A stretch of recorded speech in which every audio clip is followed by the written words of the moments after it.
Bienvenidos a 360 grados, una visión global de la noticia, un espacio para debatir sobre todo lo que sucede en Colombia y en el mundo. Iniciamos hoy 360 hablando de la decisión de la ministra de Ambiente, Luz Helena Sarmiento, de suspender las operaciones de carga de carbón de la multinacional minera La Drummond. La decisión fue tomada tras el incumplimiento de la orden de realizar el cargue directo de carbón a los buques y eliminar el uso de barcazas. Dicha medida, por supuesto, es de cumplimiento inmediato y se mantendrá hasta que Drummond garantice las condiciones para el cargue directo de carbón por medio de bandas transbordadoras.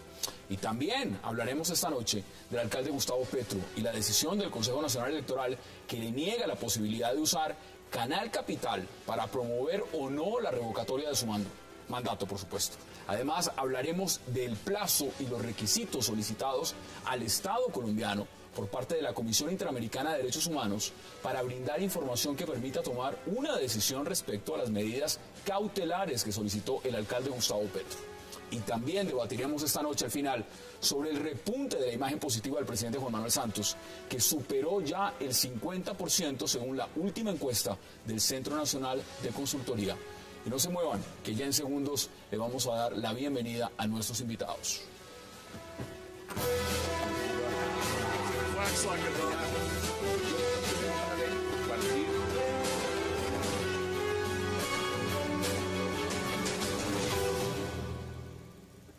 Y qué placer darle la bienvenida esta noche 360 a Angélica Lozano, a Rodrigo Lara, a Felipe García, a Juan Carlos Lancheros y también a Alejandro Arias.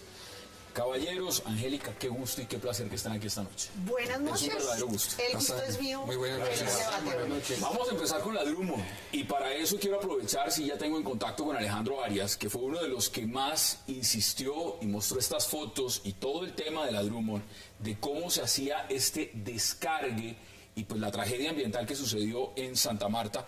Alejandro, ¿cómo ve usted la decisión de lo que acaba de pasar? De acuerdo a la ministra de Medio Ambiente, Luz Helena Sarmiento, que dice que hay que suspender las operaciones de la Drummond en este momento. Primero, buenas noches a todos, ¿no?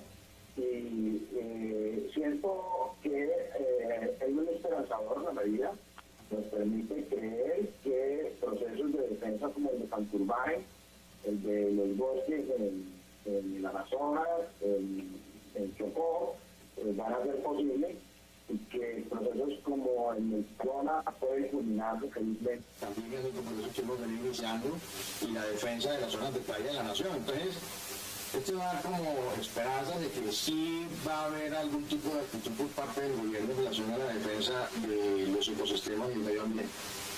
Angélica, ¿usted cómo lo ve? ¿Cómo ve la decisión que ha tomado el gobierno? Bienvenida a la decisión. Lo que nos permite este caso es un análisis de Estado, de los instrumentos que tiene el Estado para actuar con eficacia. Esta es una concesión vigente desde el 98 hasta el 2019, pero desde hace varios años se viene incumpliendo el contrato. Entonces no podemos esperar a una medida extrema de atención nacional, sino que es en el día a día que los contratos tienen supervisión. Entonces, ¿dónde está la autoridad ambiental, también la portuaria de transporte?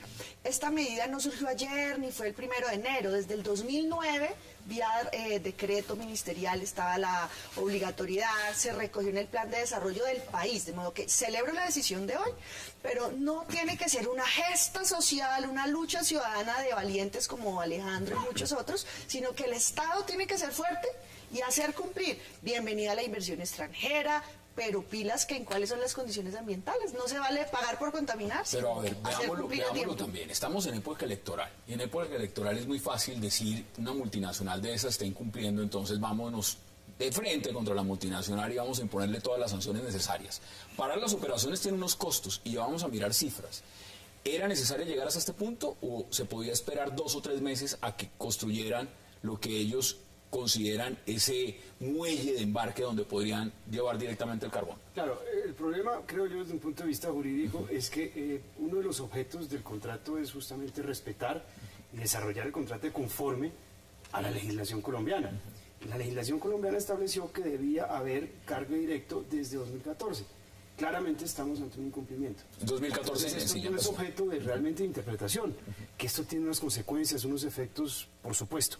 El problema es que todas las actividades privadas deben sujetarse a la normatividad. O sea, la ley hay que cumplirla para que Pues, sea. elecciones. Exactamente, ese es ¿No? un poco el Pues, problema que hay en temporada. Colombia, ¿no? Que la ley la cumplimos a veces o con matices, la ley se cumple. Y más en asuntos tan complejos como estos, ¿no? ¿Qué dice usted, Juan Carlos? Pues, Hassan, conversábamos fuera de cámaras, ¿qué pasaría si fuera al contrario? ¿Qué pasaría si fuera una empresa colombiana en Estados Unidos que incumpliera alguna normativa norteamericana? Le darían un placito más, nos sentaríamos a tomarnos un cafecito. No, si usted no pone el colombiano, extinguidor donde para es, afuera, sencillamente para de una vez afuera, cierran, para eso no hay afuera. nada que hacer. Entonces, digamos, de entrada, de lo que estamos hablando es del cumplimiento de la ley y ahí, digamos, en eso no puede haber ningún tipo de transacción. Lo que pasa es que estamos hablando de una empresa que ha invertido en Colombia durante muchos años, en una época en la cual además la inversión extranjera no venía y que estaba acostumbrada a cierto tipo de trato, digamos, negociado, mucho más tranquilo, mucho más amable, y yo creo que las condiciones realmente han cambiado y que es el Pues yo le momento voy a en dar que cifras. efectivamente el Estado colombiano, digamos, pues la ley es para todos, vamos a aplicar la mano dura y sea nacional o extranjero. Llegaron en el 95. 1 millón de toneladas de carbón sacaban en el 95. Ahora en el 2000 nos sacan 25. 25 millones. Eso es crecimiento. Eso no es cualquier cosa. Ahora, acá hay un discurso. Y es un discurso político, Felipe. Hay un discurso donde se está diciendo que las multinacionales nos están robando los tesoros, nos están sacando la inversión, se están llevando y no pagan regalías. ¿Eso es cierto? Mire, más que un discurso, Hassan, hay una doble moral impresionante. Y yo sí le voy a hablar de cifras. En estos años, y realmente la explotación empezó en el año 95, hasta octubre del año pasado, le había dejado en regalías al Estado colombiano 1.970 millones de dólares, sin contar 1.500 millones de dólares en impuestos. ¿Solo la Drummond? Solamente la Drummond, en su operación entre el año de 1995 y el año octubre de 2013. Pero ¿por qué digo además que hay una doble moral y que claramente esto tiene un tinte político y en eso pues, estoy en desacuerdo con Rodrigo? Porque en el caso de la Drummond, a diferencia de otros 5 casos, en la bahía de Santa Marta hay un día 5 barcazas. El caso de la Drummond no se hundió la barcaza, rescataron la barcaza, que es, entre otras cosas, una de las que más daño hace al ecosistema al caer al fondo del mar. Aquí lo que se pretendió fue seguir los procedimientos, primero para salvar vidas humanas y segundo para salvar la barcaza. Consecuencia de lo cual, sí, en efecto, se vertieron cerca de 192 toneladas de carbón al mar. Pero las 5 barcazas que hay hundidas son de 4 compañías, que no son la Drummond, que se hundieron con más de 4.000 toneladas de carbón. ¿Qué ha pasado con esas? ¿Qué ha pasado con esas? En los 5 casos ha habido una sola multa de 6 millones de pesos. ¿De qué En el año? 6 millones de pesos, ojo, 6 millones que de le dieron a la pesos Drummond fue 6.000. frente a 7.000 millones de pesos que le dieron a la Drummond por 192 toneladas ¿Qué de dicen carbón. ustedes? Pero, Entonces, el punto mío es muy sencillo. Aquí hay un doble rasero, aquí hay una cantidad de hechos que la opinión pública no conoce y que, si bien es cierto, y coincido con ustedes, aquí se establecieron unos plazos y la ley Angélica, entre otras cosas, es del año 2011. Realmente desde cuando Plan de se debía iniciar este cronograma de obras. ¿Qué sucedió? Sucedió que, como suele suceder en estos casos, y es parte de los problemas de infraestructura que tiene el país, la demora en las licencias ambientales, imputables por supuesto no a la Drummond, sino a los trámites que tienen, O sea, consultas previas y licencias, o sea, con 2 recursos de reposición que se tomaron, entre otras cosas, 7 meses, y que no fueron interpuestos por Drummond. A ver, pero hay ese una es cosa de el- 7 meses ese es el punto. y una huelga de 2. La ley no Es tiene dura. causales de justificación. No, es ¿De que acuerdo? no es un tema de justificación, es Por que eso. si aquí se va a pasar a la Drummond al patíbulo, la pregunta que yo hago es, lo que la Drummond está diciendo es que no hace cargue directo, no. La Drummond hace cargue directo, hace una inversión a nivel de Pero no puerto de terminado. 350 millones No de terminado, dólares ¿no? y le dice al Estado, porque le está diciendo al Estado, yo tengo, por cuenta de unos retrasos en las licencias y una huelga de 2 meses en el año 2013, un retraso, para lo cual estoy pidiendo 3 meses más. Es decir, yo lo único que estoy diciendo es, deme 3 meses más para cumplir que esta operación le está produciendo al país 6.2 millones de dólares diarios. Yo creo que uno puede, sin duda, si uno mira detenidamente lo que ha acontecido, encontrar muchísimas razones por las cuales la Drummond no ha podido terminar el puerto en las fechas establecidas. Sin embargo, yo creo que aquí estamos confundiendo dos cosas. Una cosa son las sanciones ambientales, en las que incurre una empresa cuando se le hunden las barcazas, como le puede pasar a la Drummond, le puede pasar a otras. Y otra cosa es que a la Drummond le dicen por ley, y su contrato se rige por ley, y por esta ley usted tiene que tener el puerto en 2014. Entonces, ¿qué hace el Estado colombiano? El Estado colombiano no puede encontrarle justificación a la aplicación de esa norma, inclusive si es imputable a sus propias acciones.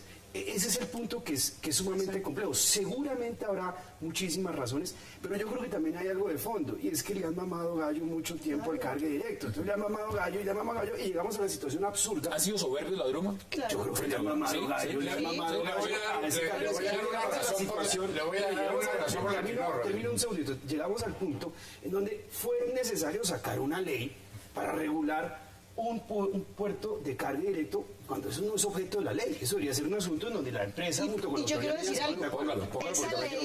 Esa ley fue posterior al decreto 4286 del 2009 que ya ordenaba esto. Entonces aquí es el Estado frágil, que porque pagan impuestos, exportan, bienvenidos. Aquí no se trata pues de la mamertada, ¿no? Bienvenida la explotación y el trabajo, pero con responsabilidad y pagando lo justo y cumpliendo las normas. Si no nos gusta una norma, pues tiene que cambiarse, pero no por suavizársela a los que nos exportan o pagan tanto al día. A ver, Alejandro. Pero las licencias también son normas.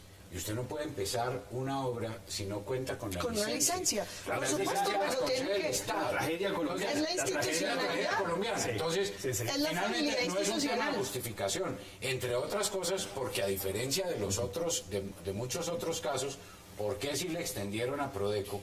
En el caso de Puerto Nuevo, que es el que está inmediatamente al lado del de la Drummond, a Prodeco sí le extendieron el plazo para pasarse el puesto de la Drummond, ¿no? A Puerto Nuevo estaba en la ley. Pues claro, es decir, estaban todos cumpliendo y a Prodeco sí le dieron el plazo hasta el 2013. Cuando concluyó Puerto Nuevo para pasar su operación ahí, y la Drummond está diciendo, mire, yo estoy pidiendo 3 meses más, yo no estoy revelándome ni siendo soberbia, entre otras ¿Esto cosas. qué representa? No solamente el costo que puede significar para la Drummond, es decir, acá hay familias que trabajan para la Drummond, que viven de la Drummond. Yo se lo pregunto a Alejandro Arias, he cubierto mucho el tema. ¿Qué significa para las familias que trabajan para la Drummond, digamos, en este caso que se llegue a parar operaciones? Miren, aquí me gustaría responder a esta haciendo la siguiente previsión. En el año 2007 estaba ordenado el tema del cargo directo. Y desde el año 2007 uno está mamando legal del país en eso. En el año 1986 se nos está cargando en La Guajira carbón con cargo directo. Y Puerto Nuevo cumplió hace 7 meses por antelación a las fechas límites. Hasta el año 2011, en enero de 2011, el Ministerio de Medio Ambiente, no como un Estado débil, sino como un Estado cómplice, nos venía diciendo que aquí no había contaminación de ninguna especie. De esa, ni el mar, ni el aire, ni nada estaba contaminado, y eso lo decían por estilo. En el año 2012, la Contraloría General de la República, gracias a una denuncia nuestra, determinó que la calidad de aire que se estaba respirando en Santa Marta, alrededor de los puertos y en Ciénaga, era un aire contaminado en el que las estaciones de monitoreo estaban arrojando datos falsos, porque las estaciones de monitoreo estaban metidas bajo el árbol de Mayo, estaban manipuladas por los trabajadores de la Drummond y adicionalmente estaban en sitios donde nunca medían la contaminación. Hoy hay esos trabajadores conocidos, muertos por efecto del polvillo del carbón directamente. Y hay más de 23 trabajadores afectados por polvillo del carbón en sus pulmones, donde hemos evidenciado algunos testimonios con fotografías. ¿Qué significa esto? Que hemos estado en un estado absolutamente cómplice en un crimen continuado en las poblaciones que además viven a lo largo de la línea férrea en el Magdalena y el Cesar, son alrededor de 200 kilómetros, y que estudios recientes dicen que el 10% de los niños menores de 10 años en la zona de la mina sufren afectaciones pulmonares irreversibles y permanentes. Hoy, si usted revisa la prensa, no hay un solo pronunciamiento, ni del alcalde de Santa Marta, ni del alcalde de Ciénaga, ni del gobernador de Magdalena. Ninguno. Porque también se mantienen cómplices. Aquí es público que para poder trabajar en algún momento hay que tener recomendaciones de los alcaldes y los gobernadores de turno. Y así los tenían. Y un gobernador de Magdalena condecoró a Drummond como un pro. De tal manera que lo que hoy estamos evidenciando es que aparte de los crímenes, los 400 que dice que cometieron los paramilitares para poder forzar la línea férrea, aquí hay una serie de muertes que el grupo tiene que comenzar a pagar, y que estas sanciones son unas manifestaciones expresas del Estado colombiano, reconociendo que sí ha habido contaminación a lo largo de estos años y ha habido un impulso por parte del gobierno. Ese debate, Alejandro, ese debate me parece que es valioso. Vamos a hacer una pausa, la primera de este bloque, y ya regresamos a la mesa para seguir debatiendo. Vamos a la pausa en 360 y ya volvemos.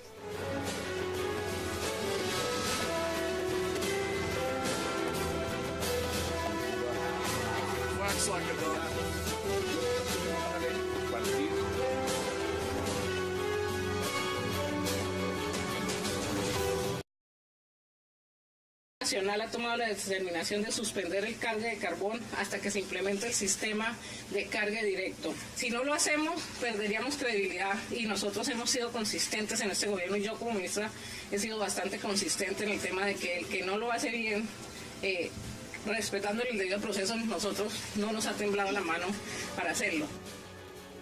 Regresamos a 360. Juan Carlos, son varios temas, pero hay que dar cifras. ¿Cuánto es que paga en salarios, Felipe, diario, la Drummond a sus empleados? No, en términos de personal, en salario, .9 millones de dólares día. Día. Estamos hablando, si no estoy mal, los datos que yo tengo. Son 23.500 millones aportes de la Drummond a vivienda, empleados. En el 2011 adjudicó créditos, vivienda, subsidio a 356 empleados. Cubrimiento 100% de los trabajadores. Estamos hablando que hasta los hijos van hasta los 27 años, un cubrimiento. Estamos hablando de que salario más prestación promedio de los empleados de la Drummond es de 9.788.000 pesos. Los más altos del sector. Los más altos. Está pagando salarios y prestaciones por 117.4 millones por empleado en 2011. Ahora, si miramos esto en perspectiva, pues ese discurso de que se están robando absolutamente todo, ¿es válido o no es válido, Juan Carlos? No, yo no creo. No, eso no, digamos.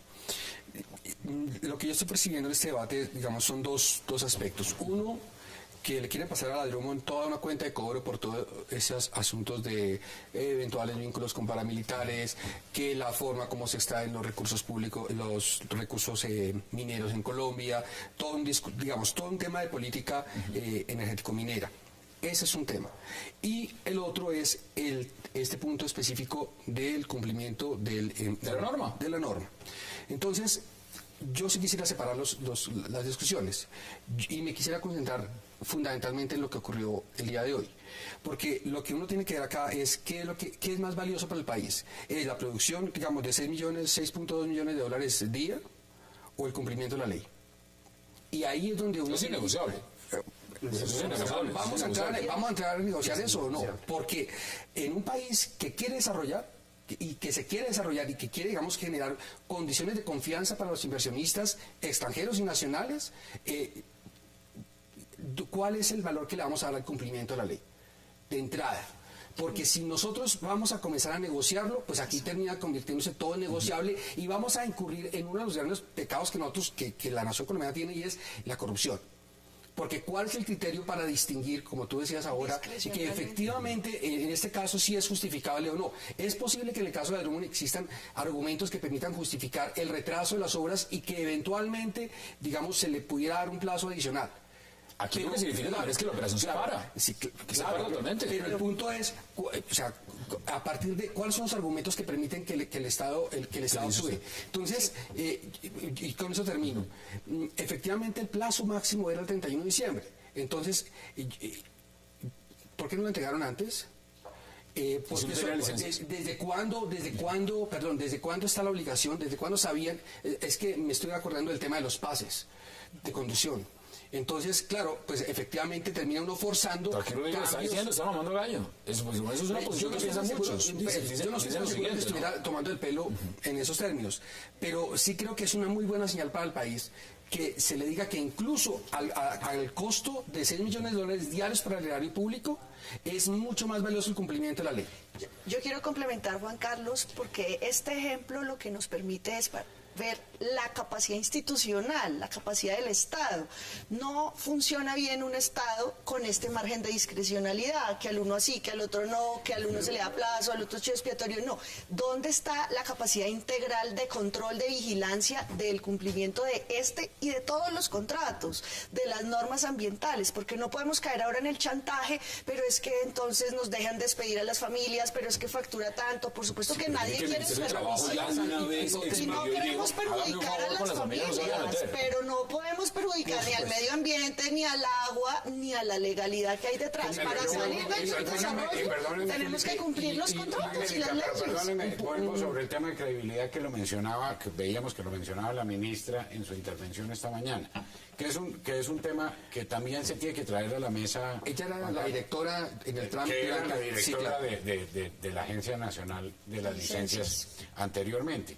Y es el siguiente: Colombia ha venido perdiendo credibilidad en el cumplimiento de sus compromisos internacionales, particularmente de las exportaciones, y en el tema del carbón, por dos huelgas, entre otras la de Drummond más la del Cerrejón, en la cual ya en el último Congreso Anual Carbonífero ya se estaba hablando de la posibilidad de que Colombia incumpliera con las cuotas a las que se había comprometido en materia de ¿No va a incumplir ahora después de esto? Si nosotros, y finalmente, y por eso lo menciono, porque es que el tema de la credibilidad es un tema que se tiene que meter en la canasta de esta discusión, porque es muy grave para el país que por no conceder esos 3 meses que está pidiendo la Drummond, ¿cuál es el efecto que eso tiene en la credibilidad internacional? Le voy a decir por qué, Hassan, y perdóneme. Lo que deje de exportar la Drummond en materia de cuotas a las cuales está comprometido no lo puede cubrir ningún otro explotador en Colombia. ¿Por qué? Porque está a full la capacidad de exportación y sobre todo la capacidad logística, es decir, precisamente la capacidad sacada. Felipe, entonces usted lo que dice es... Eso es otro mercado. Usted lo que dice es, dele los 3 meses. ¿Usted piensa igual? ¿Usted le haría los 3 meses? Es un prevaricato. Bueno, entonces ahí está la ley. Es una tragedia, es una tragedia. Y ahora, yo creo que eso nos lleva un poquito a reflexionar. Primero, yo creo que las empresas deben buscar también formas de autorregulación para evitar llegar a situaciones como estas, en donde la ley le impone la obligación de hacer un puerto, que es absurdo. Y en segundo lugar es qué tipo de empresas tienen o explotan los recursos públicos. Si es una empresa pública, en términos anglosajones, en la bolsa de Nueva York, son empresas sumamente serias, por ejemplo, que no pueden, digamos, chistar en el tema medioambiental porque se ganan unos problemas con los fondos de accionistas grandísimos.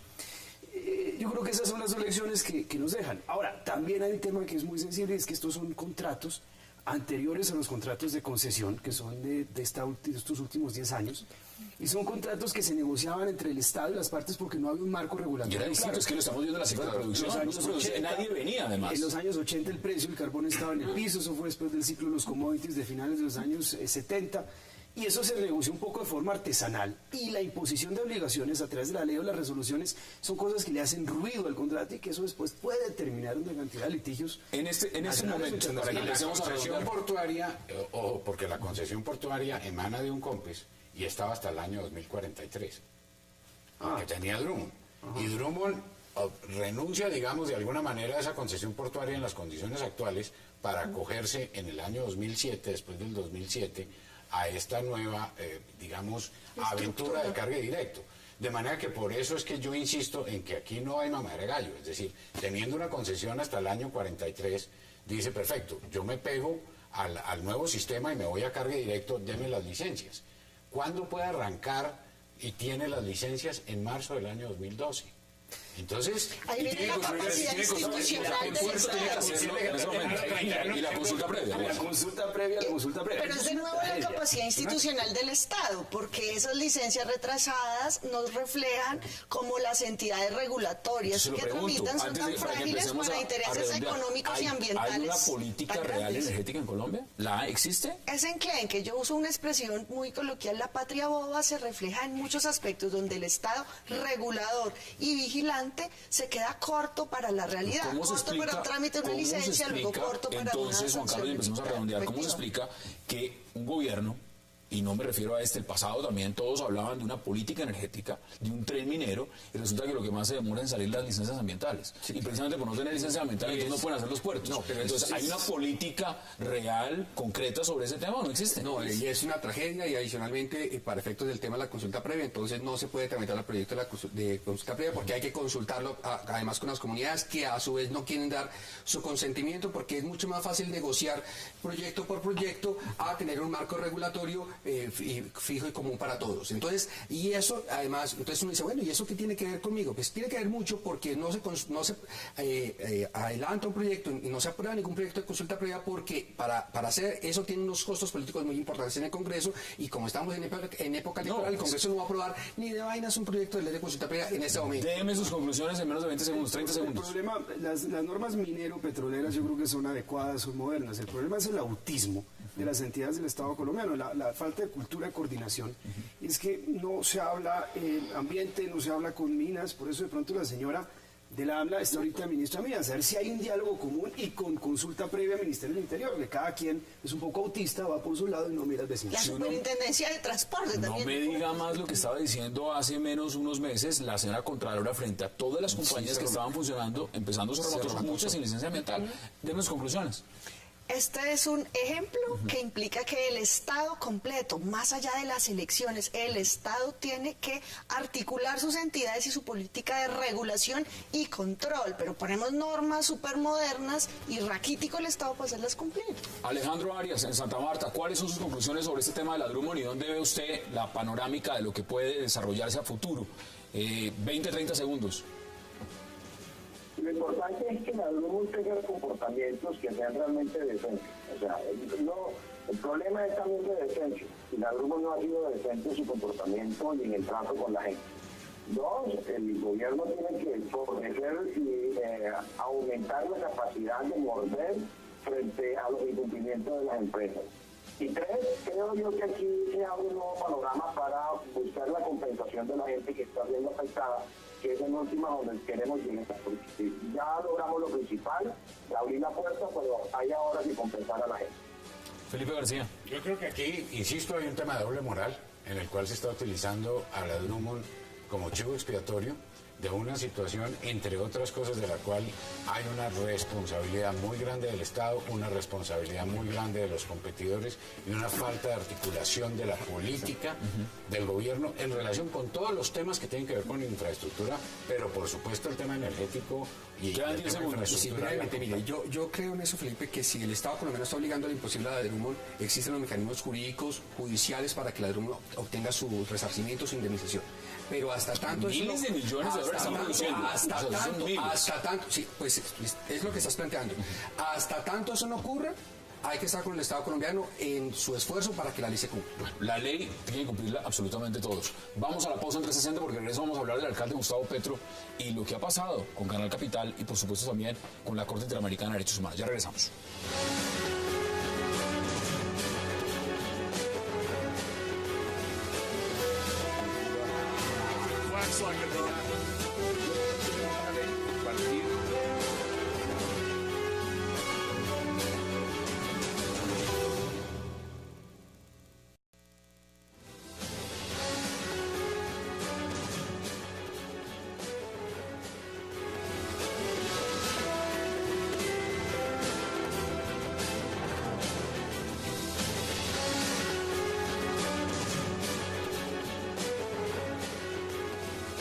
Regresamos a 360 grados y ahora vamos a hablar del alcalde Gustavo Petro.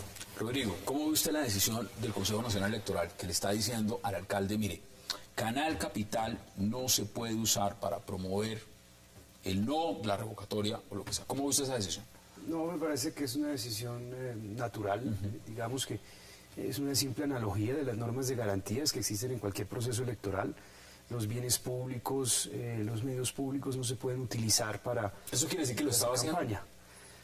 Pues un poquito. ¿Un poquito? Sí. ¿Un poquito? Bueno, digamos que el tema, pues no había campaña revocatoria. Digamos, entonces podemos presentarlo de tal forma que estaba defendiendo una posición respecto altamente controversial, digamos, en la opinión pública respecto a su decisión de nacionalizar o hacer públicas el servicio de recolección de basura en unas áreas de Bogotá. Entonces digamos que no era un elemento proselitista. Ahora que ya hay campaña, pues es natural que no se puede utilizar, digamos, un canal público para ese fin. ¿Lo estaba usando de manera privada el canal Capital? No, el canal tiene la obligación de informar equilibradamente.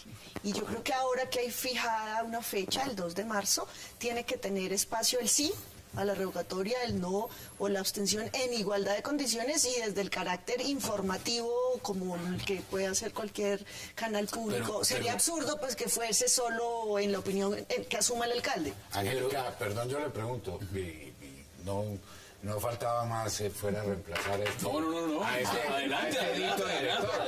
Pero usted claramente ve equilibrio en lo que hizo Canal Capital en la Plaza de Bolívar durante 2 semanas. ¿Con la decisión del procurador? Con la decisión del procurador, porque es que yo sí, perdóneme, pero el equilibrio no lo veo. Y creo que ningún colombiano, o particularmente ningún bogotano que haya visto Canal Capital... les pregunto si lo hizo antes. Si esto llega en una medida es porque ya en algún momento el alcalde Gustavo Petro utilizó Canal Capital a uso personal. Estamos mezclando temas, ¿no? Yo por el equilibrio, porque yo creo que esto... Pero eso es señal institucional. Esos programas, una de cristal y que el ministerio y que ICBF es un poco eso, ¿no? Son unas propagandas 24 horas sobre 24, porque pues yo creo que no hay más contenido, ¿no? ¿Es así? El contenido es institucional. En relación con lo que estaba diciendo, yo creo que en aras de ese equilibrio informativo, no es lo mismo hacer campaña por el no, es decir, la campaña por el no es una campaña en favor de la participación de los ciudadanos para que, digamos, le digan a Gustavo Petro, ha sido un placer. Pero, la abstención tiene un efecto muy importante en esta campaña, y es que si efectivamente no se consiguen 1.200.000 votos, más que es el umbral, efectivamente no hay ningún tipo de decisión. Así la decisión mayoritaria de la gente que participe sea decirle a Petro que se vaya. 1.100.000 votos. Lo interesante aquí va a ser es cómo se va a poder administrar, primero, yo diría, el 50% en favor de aquellas personas que motivan la participación y el 50% en favor de aquellos que no la motivan, o sea, la abstención. Y sobre esos 50% ver si si la mitad apoya o no a Gustavo Petro. Y yo creo que ahí es donde, en esa finura que parece como se están dando las cosas, las condiciones en este momento, ¿se va a llegar a la revocatoria? Pues, digamos, ¿O el señor procurador va a ratificar la destitución? Futurología. Sí, yo le estoy preguntando. Mire, yo lo que tengo se lo voy a responder de dos formas. Lo primero, ¿qué es lo deseable para la democracia colombiana? Lo deseable es que efectivamente sea el pueblo quien resuelva acerca del futuro de Gustavo Petro. Sin ninguna duda, ¿vale?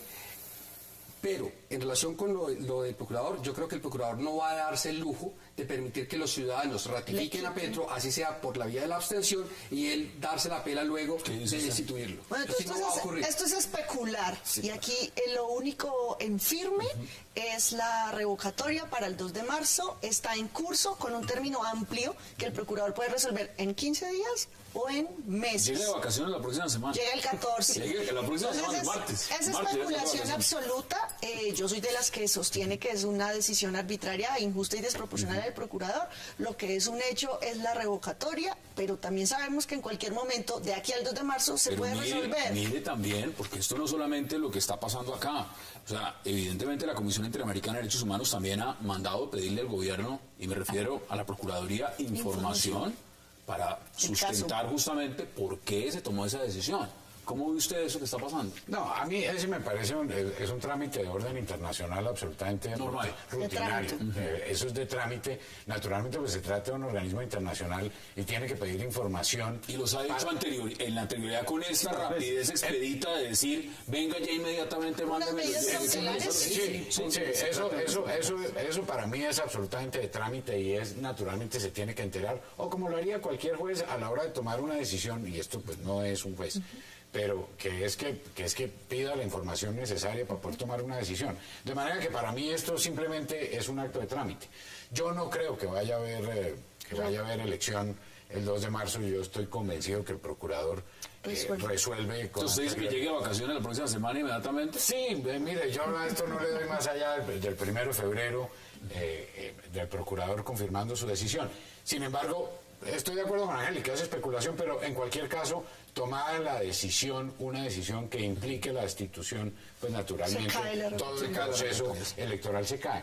Pero yo quiero retomar el tema que mencionaba Juan Carlos en relación con una cosa, y es que aquí, más que un tema de equilibrio, es bien importante que no se confunda el derecho del voto en blanco, que es una cosa que políticamente... En este caso no hay voto en blanco, ¿no? Claro, porque aquí no hay con la abstención, que es muy distinto. Porque la propaganda electoral es la invitación a votar en uno u otro sentido, o por uno u otro candidato. Eso es lo que por definición es propaganda electoral. Pero mire, yo no quiero dejar pasar de lado también lo siguiente antes de que puedan intervenir ustedes también. A usted con las decisiones, y me refiero cuando hablo de usted, me refiero ya como abogado del Uribe Centro Democrático, las decisiones del Consejo Nacional Electoral no es que le hayan gustado mucho tampoco, digamos, ustedes con el logo no les ha ido muy bien. Han sido injustas. No, pues no sé. ¿Cómo? Bueno, pues, si quiere, lo dice no, lo dice el país entero. Es que yo creo que es tan evidente la falta de argumentos y es tan evidente el nivel de contradicciones en que ha incurrido desde octubre para acá el Consejo Nacional Electoral con el tema que todos los partidos dicen que no tiene sentido. Esto evidentemente es una persecución jurídica electoral contra el uribismo. Yo fui electa por una lista con el logo con la cara progresistas. Aquí está el ejemplo. Sí, yo fui electa con el logo de Petro. ¿Usted pudo utilizar el logo de Gustavo Petro? La cara, la Peñalosa en el 2006, Peñalosa en el 2006, y nosotros en el 11. Cuando uno cría cuervos, pues le saca los ojos. Es decir, es que la forma como se ha politizado el Consejo Nacional Electoral, la forma como el gobierno de Uribe permitió que estos señores ostenten el título de magistrados. Usted le robaron una curula ya. Es la forma vulgar como a mí me robaron mi curul con 13 votos de Carmen de Bolívar que aparecieron en una mesa. De la noche a la mañana. De la noche a la mañana, todos los votantes tienen el mismo rango de cédula, la misma edad, y con eso me quitaron de la forma más... Yo sé cómo funciona eso. Sí. El problema es que es un sistema que ha sido utilizado y ha sido abusado. Y cuando uno hace eso, uno a veces no se da cuenta que eso se termina devolviendo. Y se le devolvió al uribismo de una forma infame. El articulito de la Constitución, es infame. aquí lo están pagando. Pero no solamente infame, sino ilegal. Porque independientemente de que coincido con usted en que el origen político de los magistrados, pues quizás no es lo más apropiado. Y son magistrados que no son magistrados, ¿no? Son magistrados, tienen el nombre, pero no son magistrados. Pero no podemos olvidar que son funcionarios públicos que expiden actos administrativos y que como tal se tienen que someter al imperio de la ley en la consideración de los actos administrativos. Es que no hay ley, ese es el problema. Interpretación. No hay ley y ellos mismos inventan un reglamento cuando no tienen facultad, digamos, para sustituir al legislador. ¿Quién lo controla? Pues nadie, porque el problema es que esos reglamentos son verificados después por la sección 5ª del Consejo de Estado, que es igual de corrupta. Que es la rosca electoral es un círculo, y se pelean entre ellos es por los mismos negocios, porque el uno le quita el negocio al otro y porque eso es una cosa espantosa. Veo usted por qué no tenemos reforma a la justicia. Pero hay un código contencioso administrativo que tienen que cumplir, y aquí yo creo que lo más importante que hay que recordar es que hay una sentencia de la Corte Constitucional.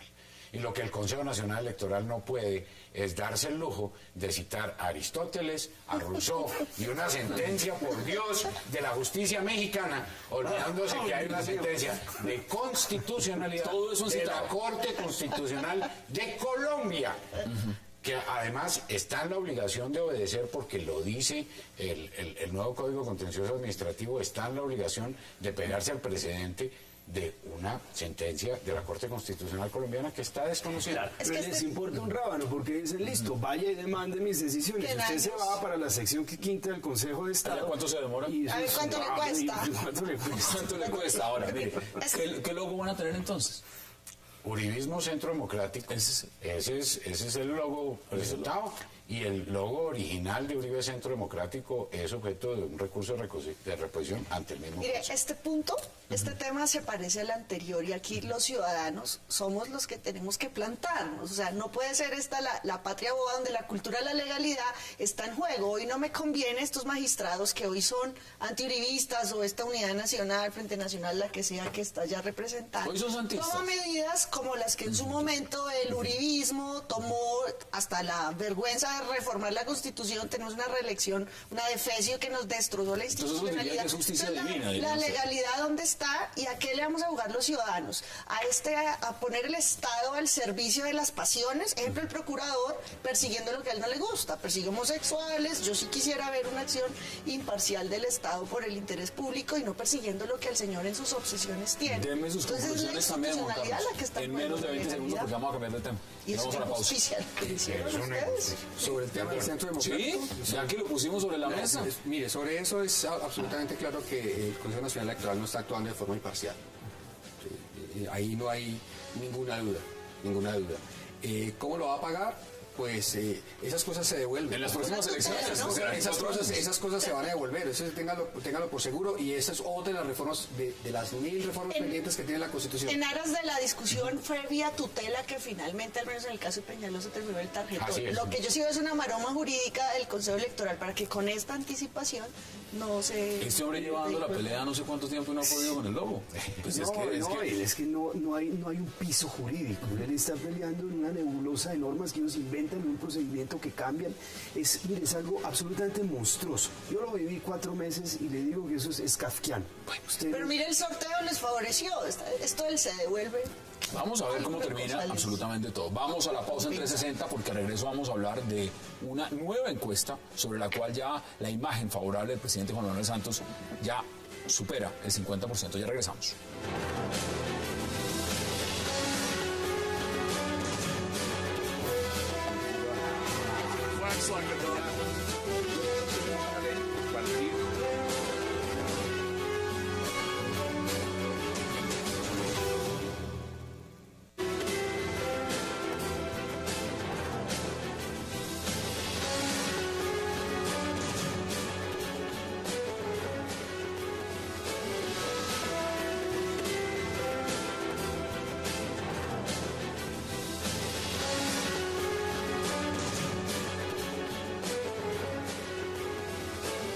Regresamos a 360 y ahora vamos a hablar de la última encuesta pues, que dio el Centro Nacional de Consultoría. La imagen favorable o no del presidente pues es importante porque estamos en unas presidenciales, es presidente candidato. ¿Cómo ve usted el repunte? Ya va en el 52% de imagen positiva. Sí. Pues, a ver, yo creo que tiene ¿Va solo? 36% de intención de voto. Digamos que ese es como el nivel natural de Juan Manuel Santos. Bajó mucho a raíz de los paros agrarios, por supuesto, pero eso es como un nivel natural donde se mantienen los presidentes que no son muy populares. Pero hay unos que son más. Pues por eso nos acostumbramos a uno que era muy popular, que era Uribe, que se mantuvo a niveles de 60, por encima de 60. Atípicos. Que son atípicos. Esto es un poco más un presidente que no es, digamos, muy carismático, pero que se mantiene un 40% de intención de voto y que le es suficiente, creo yo, ese para 40%, ese 40% en 4 años más terminará en que en un 20%. Juan Carlos, pues, porque si está ya en 4, como las cosas van y vuelven, entonces de pronto ahorita ya está en el van y ahora de pronto se devuelven y puede caer. Pero eso es un repunte, es un repunte. Uno le reconoce, lo que pasa es que él está solo. Tiene suerte. No cuando tiene usted está solo, quiere decir que los demás no existen. ¿Dónde está la oposición? ¿Dónde está Clara López, por ejemplo? ¿Dónde está Oscar Iván Zuluaga? Bueno, estuvo ayer aquí, ¿no? Bueno, ayer estuvo acá sentada, sí, pero digamos en las encuestas.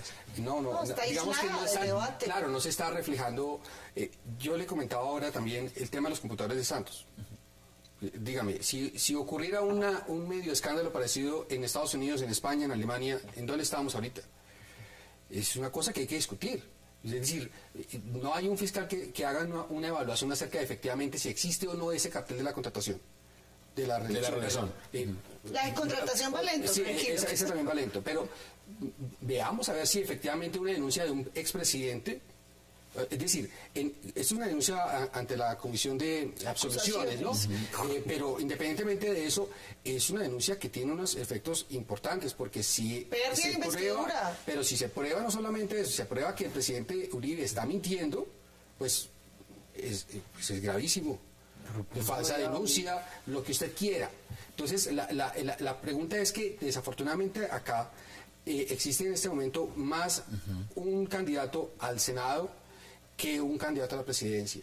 Y eso tiene que revertirse y tal vez tendrían que reflexionar al interior de la campaña en que si bien efectivamente es importante que el presidente Uribe se mueva y recoja los votos que tenga que recoger, no puede opacar a tal punto la presencia, digamos, de Óscar Iván ¿Usted Zuluaga. también cree que está solo? Porque le voy a dar mi recuperación de la imagen positiva del presidente. Septiembre estaba en 36%, que estamos hablando tema paros y lo demás. Octubre 43, noviembre 45, diciembre 50 y enero llevan 52. Pues yo le confieso que le tengo Subieron. pereza a las encuestas y que todo el semestre acostumbrarnos, señores televidentes, cada semana una u otra, me llama la atención y celebro además el acompañamiento de la ciudadanía al proceso de paz. Es lo más importante que está pasando en nuestro país y es el punto que yo rescato, que celebro que sea así, que el debate electoral sea además para apoyar un proceso de paz complejo, difícil, que nunca es ideal, pero que tenemos que destrabar la guerra, pararla para concentrarnos en lo que es y no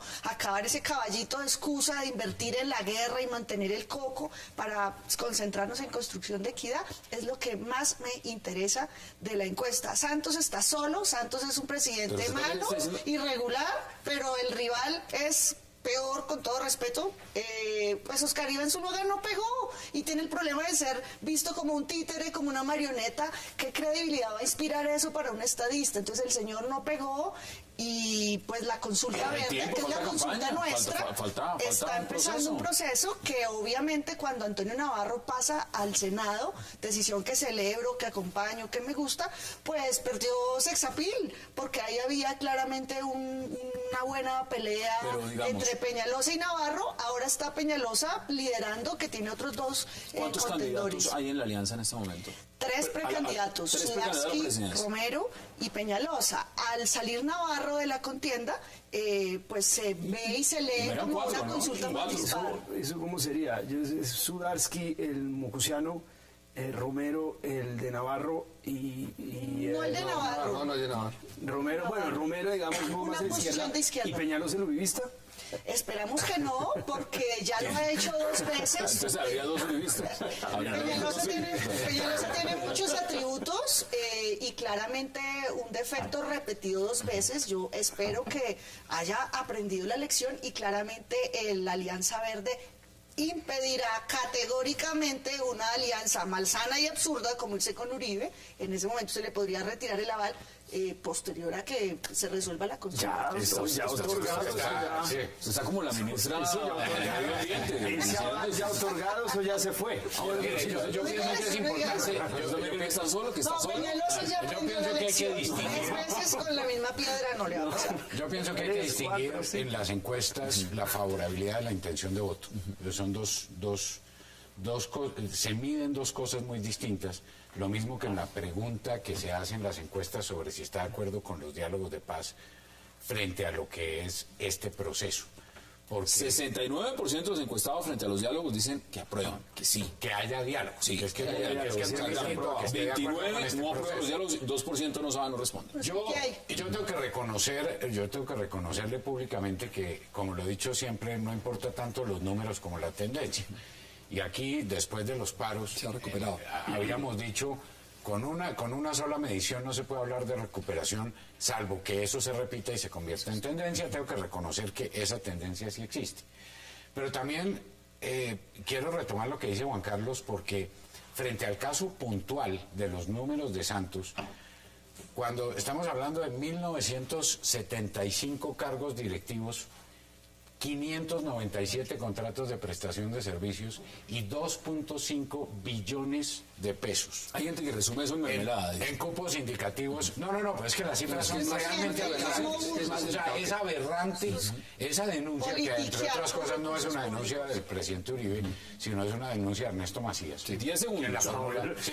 Perdóname, yo le digo a usted una cosa, me parece que subió poquito, porque con 2.5 billones de pesos en mermelada, hasta Pablo Morillo, el pacificador, habría subido más, pero que subió más. Se nos acabó el tiempo. Estoy aterrada con la laxitud ante una denuncia como esta. Eso es verdad. ¿Por qué pasó? Yo creo, porque Uribe hizo lo mismo, compró la reelección y ahora lo critica, pero no podemos caer los ciudadanos en tolerar eso. Yo me aterré viendo el Confidencial de la revista Semana que despacha como si eso fuera normal. No es normal, los recursos públicos no son para dárselos a congresistas. Eso desafortunadamente se convirtió en la forma sistémica de lograr la gobernabilidad en Colombia. Es una tragedia.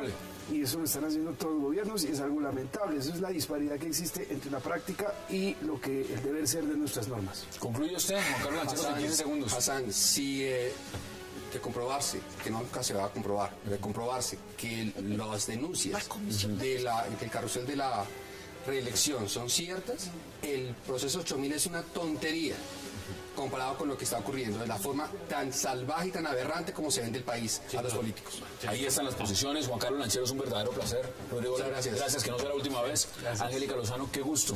Y Felipe García. Va a decir 110 verde, ¿no? 110 verdes, está en campaña. Eso es totalmente abierto. A usted por la invitación. A ustedes gracias por acompañarnos. Nos vemos mañana de nuevo a la misma hora, 8 p.m. para seguir debatiendo toda la agenda política de Colombia y del mundo. Y recuerden, repetición de este programa 11:30 de la noche. Gracias por acompañarnos.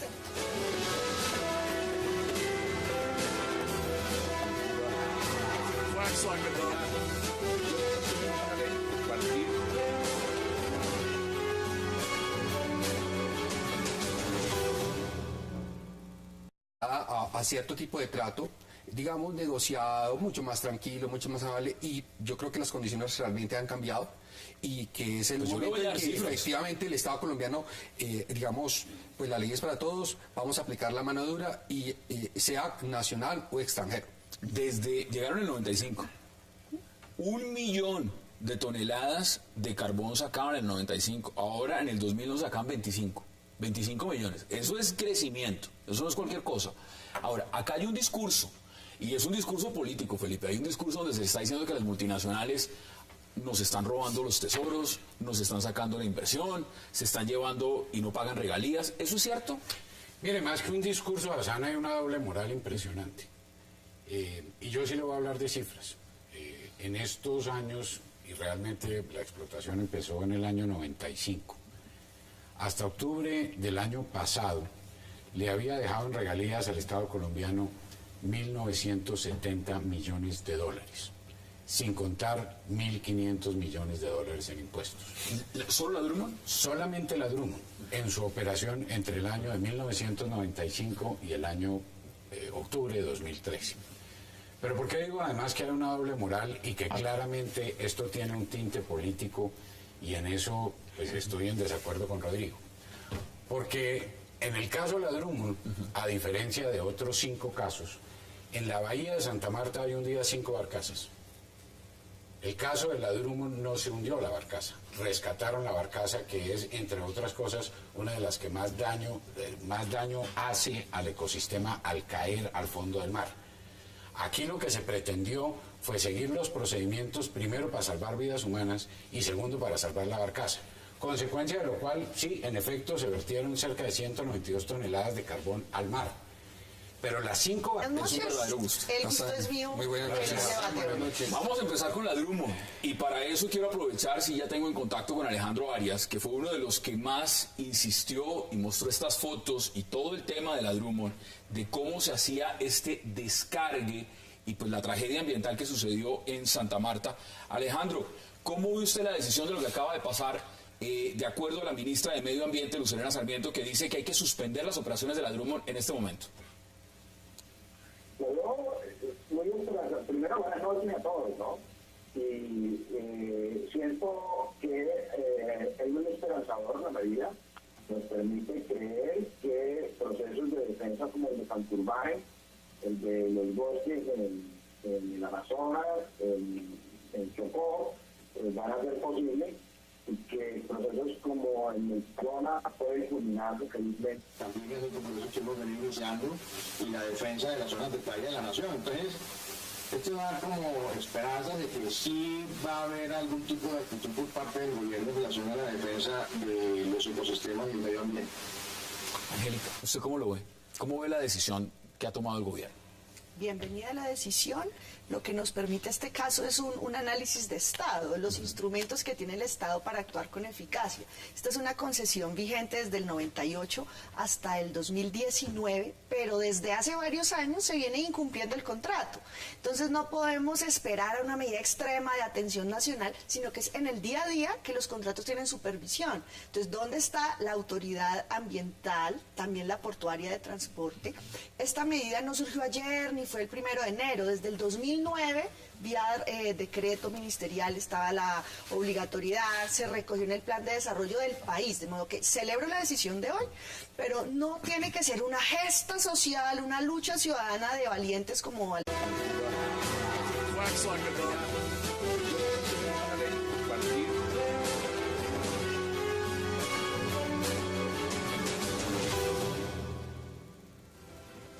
Bienvenidos a 360 grados, una visión global de la noticia, un espacio para debatir sobre todo lo que sucede en Colombia y en el mundo. Iniciamos hoy 360 hablando de la decisión de la ministra de Ambiente, Luz Helena Sarmiento, de suspender las operaciones de carga de carbón de la multinacional minera La Drummond. La decisión fue tomada tras el incumplimiento de la orden de realizar el cargue directo de carbón a los buques y eliminar el uso de barcazas. Dicha medida, por supuesto, es de cumplimiento inmediato y se mantendrá hasta que Drummond garantice las condiciones para el cargue directo de carbón por medio de bandas transbordadoras. Y también hablaremos esta noche del alcalde Gustavo Petro y la decisión del Consejo Nacional Electoral que le niega la posibilidad de usar Canal Capital para promover o no la revocatoria de su mandato, por supuesto. Además, hablaremos del plazo y los requisitos solicitados al Estado colombiano por parte de la Comisión Interamericana de Derechos Humanos para brindar información que permita tomar una decisión respecto a las medidas cautelares que solicitó el alcalde Gustavo Petro. Y también debatiremos esta noche al final sobre el repunte de la imagen positiva del presidente Juan Manuel Santos, que superó ya el 50% según la última encuesta del Centro Nacional de Consultoría. Y no se muevan, que ya en segundos le vamos a dar la bienvenida a nuestros invitados.